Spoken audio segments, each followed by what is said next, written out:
సంక్రాంతి పర్వదినాన్ని పురస్కరించుకుని ప్రతి ఏడాది మాదిరిగానే ఈ ఏడాది కూడా ఆంధ్రజ్యోతి ఏబిఎన్ ఆధ్వర్యంలో వేములవాడ పట్టణంలోని ద్రోణ స్కూల్ నేతృత్వంలో ముగ్గుల పోటీలు ఘనంగా నిర్వహించారు. మహిళలు, యువత పెద్ద సంఖ్యలో పాల్గొని తమ కళా నైపుణ్యాన్ని ప్రదర్శించారు. ఈ కార్యక్రమానికి ముఖ్య అతిథిగా హాజరైన ప్రభుత్వ విప్ ఆది శ్రీనివాస్ ముగ్గుల పోటీలు తిలకించి విజేతలుగా నిలిచిన వారికి బహుమతులు అందజేశారు. సిరిసిల్లకు చెందిన ఎలిగేట్ రూపిక ప్రథమ బహుమతి సాధించగా, వేములవాడకు చెందిన పోనగంటి శ్రీలత ద్వితీయ బహుమతి, మంచాల మాధవి తృతీయ బహుమతి గెలుచుకున్నారు. అనంతరం ఆది శ్రీనివాస్ మాట్లాడుతూ సంక్రాంతి పండుగ మన భారతీయ సంస్కృతి సంప్రదాయాలకు ప్రతీక అని అన్నారు. మన సంప్రదాయ కళారూపాలను భావితరాలకు పరిచయం చేయాలనే ఉద్దేశంతో రాష్ట్ర వ్యాప్తంగా ముత్యాల ముగ్గుల పోటీలు నిర్వహిస్తున్న ఏబిఎన్ ఆంధ్రజ్యోతి సంస్థల ఎండీ వేమూరు రాధాకృష్ణకు ఆయన ప్రత్యేక కృతజ్ఞతలు తెలిపారు. ఇటువంటి కార్యక్రమాలు సమాజంలో సాంస్కృతిక విలువలను పెంపొందిస్తాయని ఆయన పేర్కొన్నారు. ఈ కార్యక్రమంలో market committee chairman Rodi Raju, vice chairman Kanikarapu Rakesh, Rajanna Sircilla జిల్లా Andhra Jyothi staff reporter TV Narayana, Vemulawada Andhra Jyothi RC incharge Amarakonda Kishan, Andhra Jyothi ప్రతినిధులు, మాడతాల యాజమాన్యం, నిర్వాహకులు, ప్రజాప్రతినిధులు, మహిళలు పాల్గొన్నారు.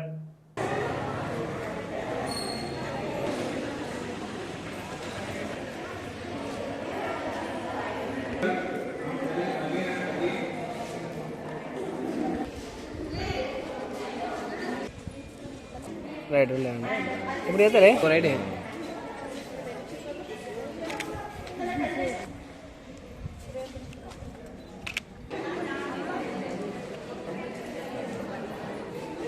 హలో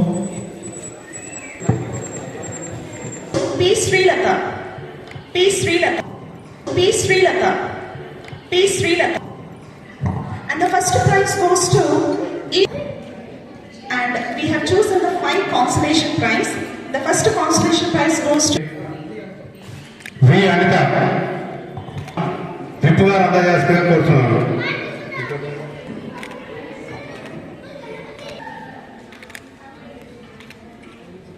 అందజేస్తుందిగా కోరుతున్నాను. జెన్సీ జనరేషన్ అన్నమాట. ఈ జనరేషన్ వాళ్ళకి పని చేసి వాళ్ళు దాంట్లో ఏంటంటే ఇన్వాల్వ్ అవుతున్నారు అన్నమాట. సో మన ద్వారా ఈ చిన్న చిన్న స్టెప్స్ అన్నమాట, లైక్ ఈ ముగ్గులు అండ్ గంగిరెద్దులు అండ్ మనం చేసే ఒక సేవ్ వైడ్ ఎక్కడ పోయినా కూడా India is known for its Andhrajyothy ABN దినపత్రిక టీవీ ఛానల్ ఆధ్వర్యంలో వారి యాజమాన్యం రాధాకృష్ణ గారి ఆధ్వర్యంలో రాజన్న సిరిసిల్ల జిల్లాకు సంబంధించినటువంటి ఆంధ్రజ్యోతిలో ఎలక్ట్రానిక్ మీడియా అదేవిధంగా ప్రింట్ మీడియాలో పనిచేస్తున్నటువంటి జిల్లాకు సంబంధించినటువంటి బాధ్యులు, మండలాలకు సంబంధించిన బాధ్యులు ఆధ్వర్యంలో మరి ముగ్గుల పోటీ జిల్లాకు సంబంధించిన వేములవాడ పట్టణంలో ఏర్పాటు చేయడం అభినందనీయం. సంక్రాంతి పండుగ పద్ధతి సందర్భంగా ముగ్గుల పోటీలు అనేక వేదికల ద్వారా, అనేక సంస్థల ద్వారా మన సాంప్రదాయాలను, మన సంస్కృతిని ప్రతిబింబించే విధంగా ఈ తరానికి ఈ పండుగ యొక్క విశిష్టత కానీ మన సాంప్రదాయాలు, సంస్కృతి తెలియపే విధంగా మరి ఇక్కడ ఏర్పాటు చేయడం అభినందనీయం, ఆనందదాయకం, శుభదాయకం మాట సందర్భంగా తెలియజేస్తూ ఇక్కడ స్కూల్ ద్రోణాకు సంబంధించిన వారి సౌజన్యం, వారి సహకారంతో ఇక్కడ ఈ కార్యక్రమాన్ని ఏర్పాటు చేయడం వారికి కూడా ప్రత్యేకంగా అభినందన అందజేస్తా ఉన్నా. పత్రికా రంగంలో ఒక కొత్త ఒరవడిలో, ప్రసార మాధ్యమాలలో ఒక కొత్త ఒరవడితోటి ఏబిఎన్ ఆంధ్రజ్యోతి సామాజిక రూపుమాపే క్రమంలో, సాంఘిక దురాచార రూపుమాపే కార్యక్రమంలో ఒక సామాజిక బాధ్యతగా మన అనేక సంచలనాల కథనాలను కూడా అందిస్తూ ప్రజలకు ప్రభుత్వం మధ్యలో వారధిగా పనిచేస్తూ అనేక సమస్యలను వెలికి తీసి ప్రజా జీవితంలో ఉన్నటువంటి, ప్రభుత్వంలో ఉన్నటువంటి వారికి తెలియపే విధంగా కూడా అనేక కథనాలు అందిస్తూ సమాజంలో పేరుకుపోయిన సమస్యల పరిష్కారాన్ని కూడా ఒక వేదికగా ఆంధ్రజ్యోతి దినపత్రిక కానీ టీవీ ఛానల్ కానీ పనిచేస్తుంది. అందులో ఏమాత్రం అనుమానం లేదు. తెలంగాణ ఉమ్మడి రాష్ట్రంలో కూడా ఒక ప్రధాన పత్రికగా ఈరోజు అనేక విధాలుగా అనేక ఛానళ్ళ ద్వారా, అనేక పత్రికల ద్వారా ప్రజలను చైతన్యపరిచే సందర్భాలు ఉన్నప్పటికీ ఆంధ్రజ్యోతికి ఒక ప్రత్యేక స్థానం ఉంది.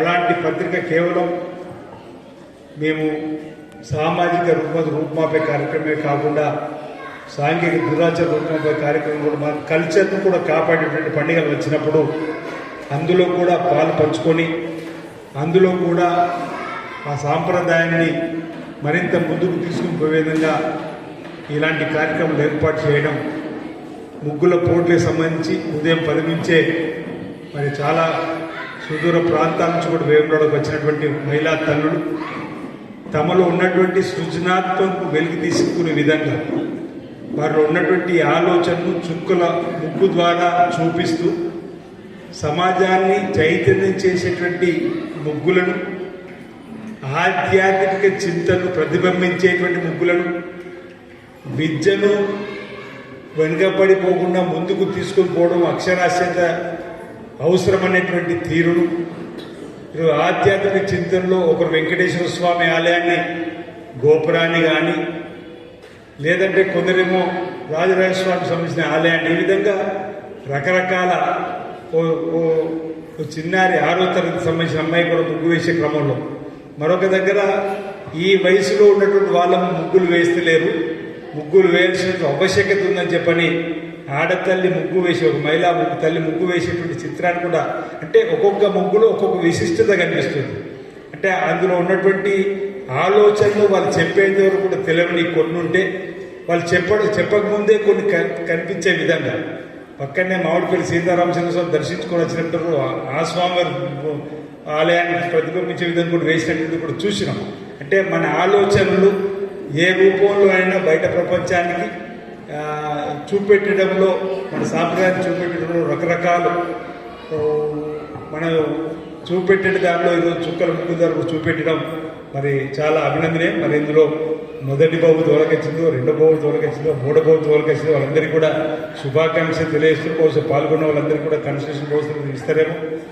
ద్రోణ యాజమాన్యం ఈ పండగ సందర్భంగా అంటే కొన్ని రైతు పండుగగా ధాన్యం మన దగ్గరికి చేరుకున్న తర్వాత వచ్చే మొదటి పండుగ పిండి వంటలు ఎక్కువగా చేసుకునేటువంటి స్వయంగా కొన్ని పిండి వంటలు బహుశా నిన్ననే తీసుకుని వచ్చినట్లు పిండి వంటలు కూడా కనిపించే విధంగా మన సంస్కృతి సాంప్రదాయాన్ని ప్రతిబింబించే విధంగా మహిళా తల్లందరూ కూడా మీ ముగ్గుల ఈ పోటీల్లో మీ ప్రతిభను చూపించిన అందరికీ నా వైపు నుంచి ప్రత్యేకంగా శుభాకాంక్షలను తెలియజేస్తూ మన సంస్కృతి సాంప్రదాయాన్ని కాపాడుకుంటూ ఆధ్యాత్మిక చింతనలో లోక కళ్యాణం జరిగేటువంటి క్రమంలో కూడా మనందరం ఈ పండుగలను ఆస్వాదిస్తూ మనం ముందుకు వెళ్ళాలి. ఆ పరమేశ్వరుడు ఆశీస్సులు అందరికీ ఉండాలి.